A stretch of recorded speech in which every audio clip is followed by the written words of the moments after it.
So the essays that you will be asked to write at the end of the first module are very clearly asking you to compare and contrast two different texts, at least two texts, or two versions of the same text.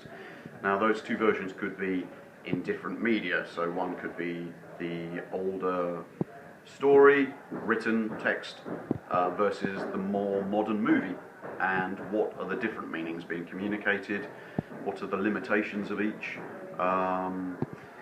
Or alternatively, you could look at two written texts but from different times in history. So you could look at two different translations of the Iliad, separated by a couple of hundred years, and talk about the type of language being used in each translation, and what flavour and feeling and again meanings are being communicated for the different times of different points in social history.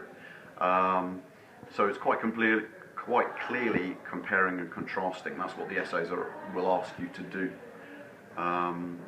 With the Iliad, there is a question, very brief example, where the question is, why is it possible to write a modern epic?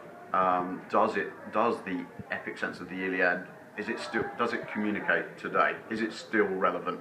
And then you could be arguing the two sides that no, we don't have a singular worldview in a multicultural society. It's not possible to communicate the sense of the epic. But you could then say the sense of the heroic does still persevere, maybe in superhero comics. There is a case to be made that we do share essential values as human beings. So you could then look at more modern versions of the epic through the heroic lens to look at the two sides of the argument. But again, it's comparing and contrasting, you know, the past sense of the epic and then the more modern version of what might be epic.